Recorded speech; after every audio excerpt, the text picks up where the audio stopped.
기도하겠습니다.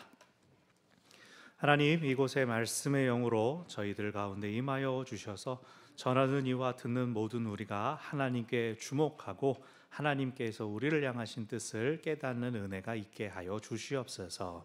예수님의 이름으로 기도합니다. 아멘.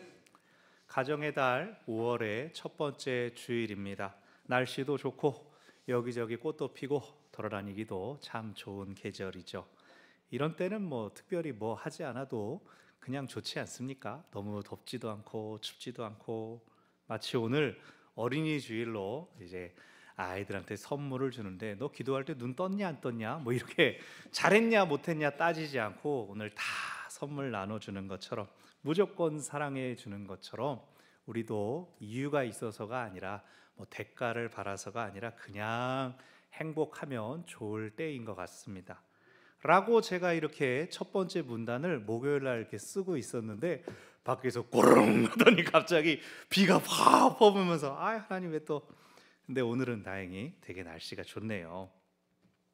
그냥 생각 없이 가만히 있으려면 벌써 5월이네 이러고 있기 참 좋은 때인데, 한편 이제 우리나라나 주변의 여러 상황들 보면 좀 답답해 오기도 합니다. 자영업 하시는 분들 아직도 겨울이죠. 찬바람이 그치지가 않습니다. 가정 경제도 이제 움츠러든 게 이렇게 좀처럼 펴지지가 않고요. 먹고 사는 문제뿐만 아니라 뉴스 보면 화딱지만 나는 것 같습니다. 왜 이렇게 답답하고 못하는지. 근데 스트레스 받으면 이제 지치면 몸 아프고, 아프면 또 어려움이 꼬리에 꼬리를 물고 일어나죠. 그래서 사랑하는 여러분, 적어도 이 예배하는 시간에는 우리가 그냥 다 편하게 내려놓고 행복하시기를 바랍니다. 그냥 찬송하고, 우리 찬양대 찬양하죠. 엄마 아빠, 우리 하나님 아빠 앞에 나온 우리들 그냥 찬양하고 기도하고 그냥 하나님 앞에 우리 자신을 푹 내려놓았으면 좋겠습니다. 저만 지금 여러분 얼굴 쳐다보고 있지 다른 분들이 여러분 설교 잘 듣나 좋나 안 좋나 아무도 안 쳐다보잖아요. 그냥 하나님 앞에 얼굴 두면 너무 긴장시킬 필요 없고 그냥 푹 쳐도 상관없습니다. 푹 들어져서 설교가 귀에 들어오면 들어오는 대로, 또 안 들어오면 안 들어오는 대로. 하나님이 미리 말씀하셨잖아요. 시편 127편에 여호와께서 어떤 자에게 잠을 주신다고? 왜 이 말씀을 너무 잘하시는데? 여호와께서 사랑하시는 자에게 잠을 주시도다. 그러니 눈이 뜨이면 뜨이는 대로, 감기면 감기는 대로 하나님이 자라고 하시는구나, 하나님이 들으라 하시는구나, 하나님이 주시는 쉼을 누리는 예배가 되기를 바랍니다. 아멘. 우리가 오늘과 다음 주에는 시편 119편의 말씀을 묵상합니다. 119편은 토라 시편, 율법, 말씀에 대한 시입니다. 하나님의 말씀을 잘 듣고 잘 지키는 삶의 중요성을 강조합니다. 우리가 세상에서 들리는 어지러운 소식들 때문에 지친 귀를 하나님께 열어 참된 행복을 주는 하나님의 말씀으로 채우는 은혜가 있으시기를 바랍니다. 아멘. 시편 119편 토라 시편이면서 또 여러 가지 특징이 있습니다. 시편 119편은 성경에서 가장 절이 많은 장이기도 합니다. 몇 절이게요? 오메메 일부 들으신 분이잖아요. 장거사님 잘 아시지만 원래 시편 119편은 176절까지 아주 절이 많습니다. 제가 처음에 부임했을 때 이제 시편을 매일 한 편씩 묵상했는데 119편이 딱 걸려가지고 이거는 며칠로 나눠서 묵상합시다 했던 기억이 납니다. 그러면서 갑자기 생각나는 겁니다. 그때 어떻게 했지? 유튜브에 남아있을 거야 이러고 봤더니 새벽 기도의 영상이 이미 900 몇 편이 넘어간 거예요. 940편 가까이 됐더라고요. 그렇게 1000일 가까이 됐는가 봐요. 그러고 나니까 이제 옛날 걸 찾기가 힘든 거예요. 왜 처음으로 버튼이 없더라고요. 초기에는 우리가 또 아날로그 카메라로 송출을 했어서 화면 비율도 이렇게 4:3에 오래된 자료 화면 보는 것처럼, 저도 조금 2, 3년은 젊었다고 이제 조금 이렇게 앳된 얼굴 이런 거 보이는데 되게 옛날 화면 보는 것처럼, 그러면서 당시에 우리에게 유튜브 생겼다고 좋아하셨던 게 생각이 나고 그랬었습니다. 그때 찾아보니까 119편을 22절씩 8일 동안 나눠서 했더라고요. 또 지금 다시 돌아보니까 왜 절구분을 내가 그때 이렇게 했을까 그랬습니다. 왜냐하면 시편 119편의 또 다른 별명은 알파벳 시편입니다. 히브리어 알파벳이 22개가 있는데 한 단어당 알파벳 하나당 8절씩이 나오도록 시를 맞춰 놨어요. 즉 우리식으로 시작한다면 기역으로 시작되는 단어를 맨 앞에 서가지고 절 8개를 쭉 쓰면 이어는 이제 니은으로 시작되는 단어들로 쭈쭈쭈쭈쭈 써놓은 그런 식입니다. 물론 우리말 번역에서는 그 히브리어 단어의 이 느낌을 다 살리는 건 어려웠지만요. 그래서 굳이 이 119편을 자르려면 8절 단위로 잘랐어야 같은 알파벳 단어, 같은 연끼리 모이는데 그냥 8일 동안 살펴보자 그러고 22절씩 이제 절을 끊었던 것이죠. 만약 우리 중에 유대인이 계셨다면 이상하다 그러셨을 텐데 유대인은 안 계셨는가 봐요. 인종차별적인 거 아니죠 이거? 지금 말을 해놓고 보니까. 아무튼 이번에는 16절씩 두 연씩 잘라서 우리가 열 하루 동안 묵상해 나가고 있습니다.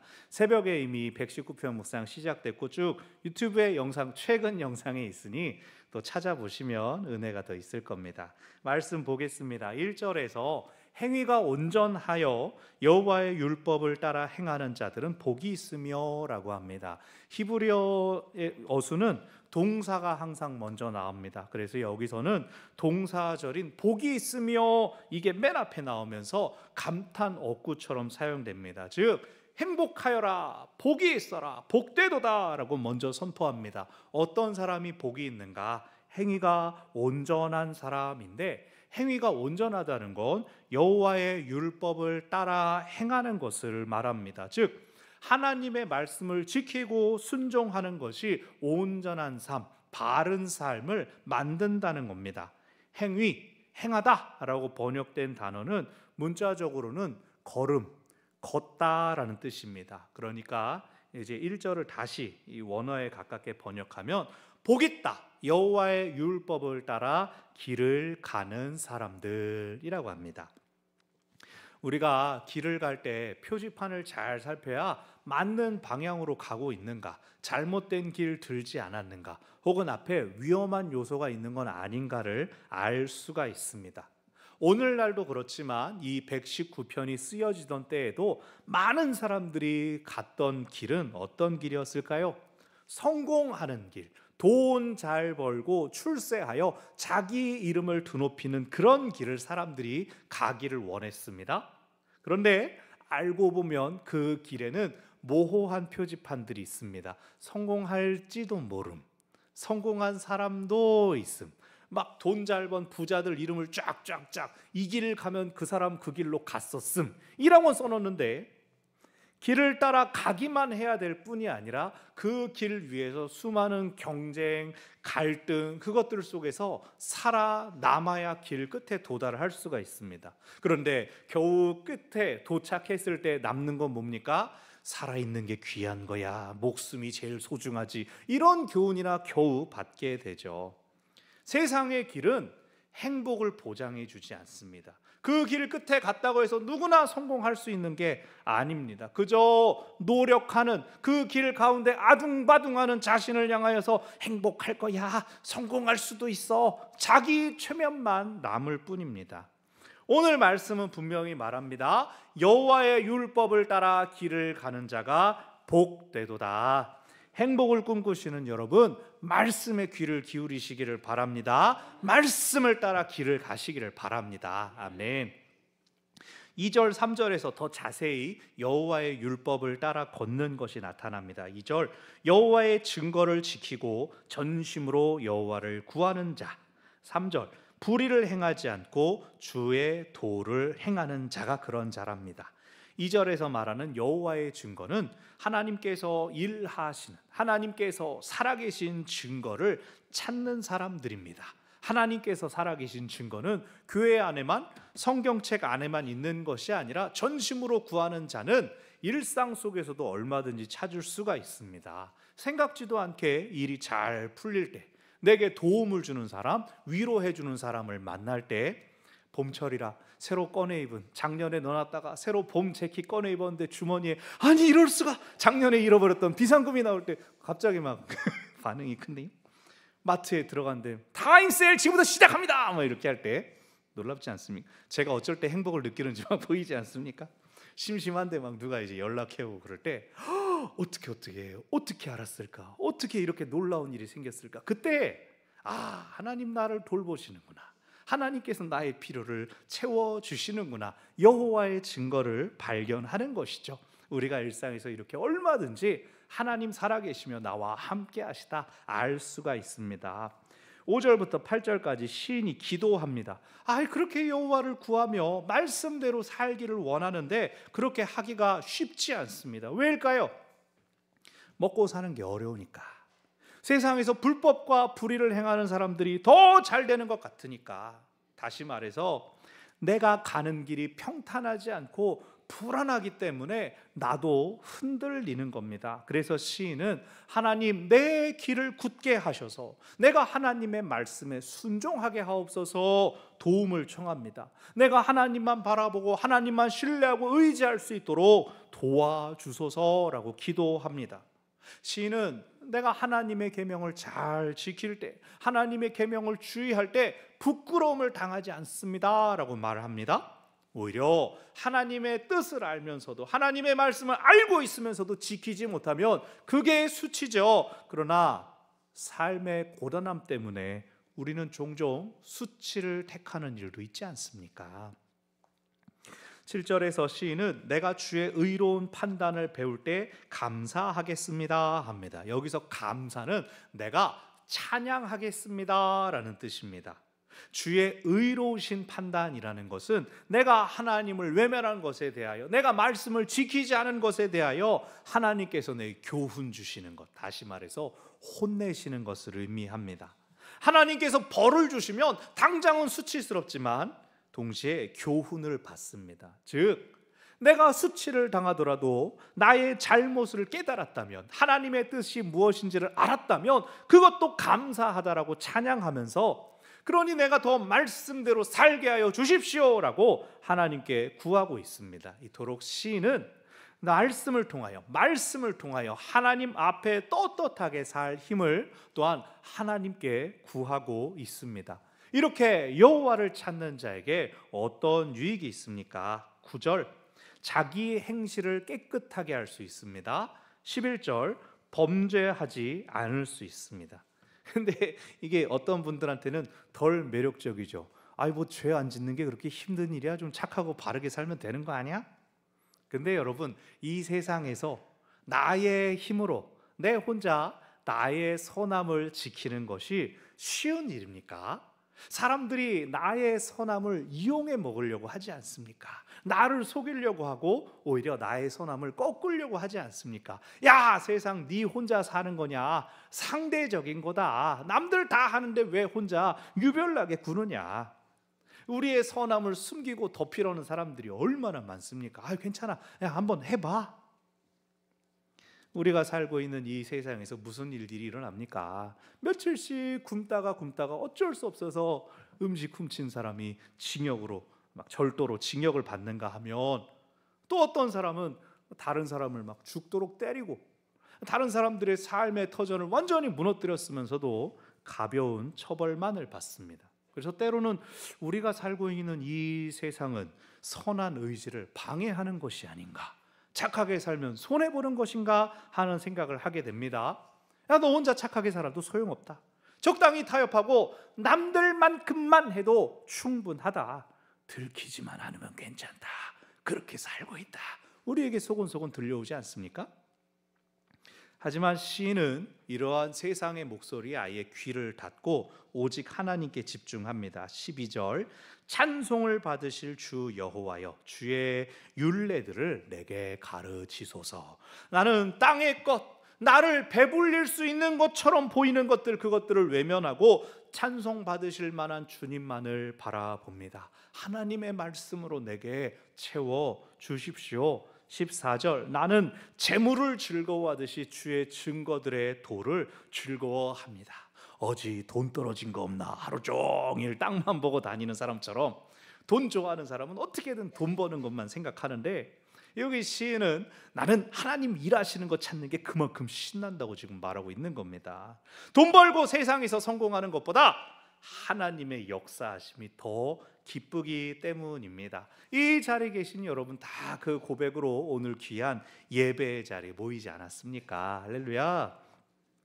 시인이 계속 고백합니다. 15절, 주의 법도들을 작은 소리로 읊조리며. 제가 새벽기도 때 이 본문 하면서 읊조리다, 이것은 히브리어로 하가입니다 라고 말씀드렸는데 실수했습니다. 여기 본문에서는 아시하라고 하는 깊은 생각에 잠겼다라는 뜻입니다. 보통 하가라는 단어가 우리 성경에서 묵상하다라고 번역됐는데 여기에 나와 있는 아시하야말로 우리 번역에서 묵상하다라고 나오는 말에 훨씬 가까운 것이죠. 그래서 아시하는 16절 끝에 나오는 주의 말씀을 잊지 않겠습니다, 깊이 생각하겠습니다, 그렇게 매칭되는 표현입니다. 그래서 다시 시인은 주의 법도를 생각하며 주의 길에 주의하며 주의 율례를 즐거워하며 주의 말씀을 잊지 않겠습니다 라고 말하고 있습니다. 오늘 본문에서 시인이 내가 말씀 따라 살겠습니다, 말씀 지키겠습니다, 말씀에 거하겠습니다, 말씀을 읊조리겠습니다, 여기 나오는 모든 말씀들은 이 기록된 말씀만을 의미하는 게 아닙니다. 이 시인이 119편을 통해서 내가 성경 암송도 잘할 거예요, 성경 공부도 잘할 거예요, 필사 이렇게 성경에만 얘기하는 게 아니라는 겁니다. 요한복음 1장 14절을 보면 말씀이 육신이 되어 우리 가운데 거하시매라고 나옵니다. 그 말씀은 말씀이신 하나님, 예수님을 의미하죠. 오늘 본문도 마찬가지입니다. 내가 말씀대로 살겠습니다, 말씀과 함께 살겠습니다 라고 하는 것은 말씀 자신이신 하나님의 뜻대로 하나님과 함께 살겠습니다 라는 뜻입니다. 그러므로 우리가 말씀대로 살 때에 우리는 하나님과 관계를 맺습니다. 하나님과 연합하여 하나가 됩니다. 하나님께서 우리에게 주시는 생명과 복을 누리게 됩니다.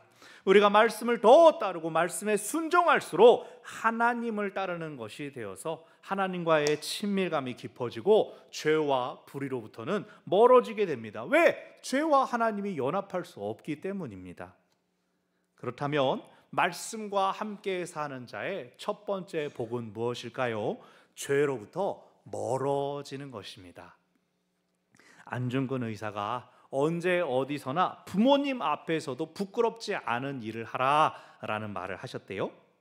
이 말을 어떻게 부모님 앞는 데서도 부모님 앞에 늘 떳떳할 수가 있을까? 너무나 어렵다. 어려우면 어떻게 하면 되죠? 언제 어디서나 부모님과 함께 있으면 되는 거죠. 늘 부모님이 자신을 지켜보고 있으면 어떻게 부끄러운 일을 할 수가 있겠습니까? 그냥 그래도 어머니 보시니까 그러면서 떳떳하려고 하지 않겠습니까? 마찬가지입니다. 우리가 죄를 짓게 되는 이유는 하나님을 의식하지 않았기 때문입니다. 경찰차가 여기 사거리에 서 있다라고 생각해 보십시오. 누가 무단횡단하고 누가 불법 유턴합니까? 평소 때는 다 막 넘나들었던 길도 이쪽 보고 있나, 저게 왜 서 있나 은근히 의식하지 않겠어요? 하나님께서 우리를 지켜보고 계시다는 걸 의식한다면 어떻게 죄를 지을 수가 있습니까? 첫사람 아담과 하와가 뱀이랑 대화하고 그 꼬임에 넘어가서 선악을 알게 하는 열매를 먹었습니다. 그 다음에 하나님께서 아담아 어디 있느냐 그러니까 꽁꽁 숨어가지고 그랬죠. 아마 처음부터 하나님께서 보신다, 하나님 모든 걸 우리를 알고 계신다라고 생각하고 있었으면 뱀이 이렇게 하와야 말 걸어오면 제가 이러면서 학시 이런 거 저 안 봤지만 다들 이러더라고요. 학시 저리가.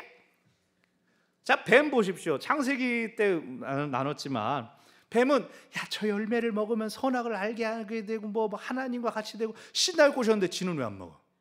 자기는 알고 있었던 겁니다. 이거 먹으면 하나님한테 혼나는 걸 알고 있으니까 나는 안 먹고 니들은 먹어봐라 그러면서 그런 것이죠.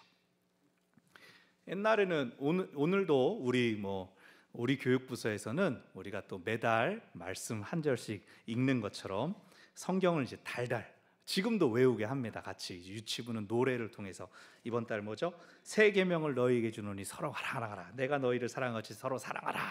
이거를 우리 유치부도 아동부도 중고청도 외우나요? 아무튼 다 이렇게 암송합니다. 근데 옛날에는 어땠어요? 말씀만 한 달에 한 절 외웠습니까? 매주 한 절 외우고 십계명도 딸딸딸 외우고 주기도문 사도신경도 앞에 나와서 이제 서로 돌아가면서 하면 연필 주고 지우개 받고, 저도 지우개를 받았는데, 근데 그 십계명에 뭐가 나옵니까? 도둑질하지 말아라, 거짓말하지 말아라. 하나님이 싫어하는 죄가 무엇인지를 늘 외워서 익히니, 아하, 이런 것들은 사회에서뿐만이 아니라 하나님도 싫어하시는 죄로구나라는 걸 우리가 늘 기억할 수가 있었습니다. 그러므로 여러분, 죄를 멀리하기 위하여 말씀을 가까이 하시기를 바랍니다. 우리가 말씀을 지킨다고 생각하는데 아니요, 말씀이 우리를 죄로부터 지키고 보호하는 걸 발견하게 됩니다. 말씀과 함께 사는 자의 두 번째 복은 무엇일까요? 하나님입니다. 하나님이 친히 우리의 복이 되십니다.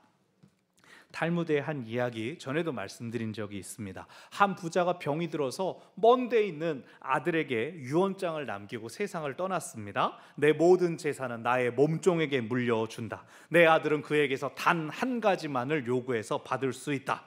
몸종은 졸지에 부자가 되었고 아들은 달려왔지만 유언장을 받아들고 기가 막히는 겁니다. 랍비에게 이걸 상담을 했습니다. 그때 랍비가 하하, 아버지가 참으로 지혜로우신 분이군요 라고 합니다. 혹시 몸종이 나쁜 마음을 품을까봐 아버지가 그렇게 한 겁니다. 당신은 몸종에게 가서 요구하십시오. 나는 당신을 원합니다. 아버지의 몸종이었던 그를 당신의 것으로 취하면 그의 재산이 고스란히 당신의 것이 될 것입니다. 우리는 하나님께서 주시는 복에 눈이 팔려서 정작 최고의 복이신 하나님을 놓칩니다. 하나님은 닳지도 사라지지도 마르지도 않으시는데 우리는 닳고 사라지고 말라버리는 것을 구하기만 합니다. 우리가 그런 존재이기 때문에 우리가 자꾸 우리가 가진 것과 우리를 동일시합니다. 그러나 영원하신 하나님은 우리와 영원히 사랑하기 원하십니다. 그래서 하나님께서 우리에게 영원한 생명을 허락하여 주셨습니다. 예수 그리스도를 구주로 믿는 우리는 이미 이 영원한 생명이 시작된 사람들입니다. 우리는 영혼을 살고 있는데 땅의 것, 사라질 것들에 매일 필요가 있겠습니까? 사랑하는 여러분, 하나님을 구하시기 바랍니다. 하나님을 붙잡으시기 바랍니다. 하나님만 있으면 우리는 다른 거 더 이상 필요 없습니다. 모든 걸 아시는 하나님께서 우리의 필요를 친히 채워주시고 공급해 주시기 때문입니다. 그래서 우리는 어떤 것보다 하나님을 알고 어떤 것보다 하나님과 더 깊어지기를 바라야 합니다. 그것이 바로 말씀과 함께 말씀 안에서 말씀으로 살아가는 복된 삶입니다. 말씀을 정리합니다. 하나님은 우리가 행복하기를 바라십니다. 그래서 말씀을 주셨고 말씀 가운데 우리와 거하십니다. 말씀과 함께 행복하게 사는 사람은 죄로부터 멀어집니다. 말씀과 함께 행복하게 사는 사람은 하나님을 누립니다. 계속해서 말씀과 함께 하나님과 함께 살아가는 우리 모두가 되기를 바랍니다. 아멘. 기도하겠습니다.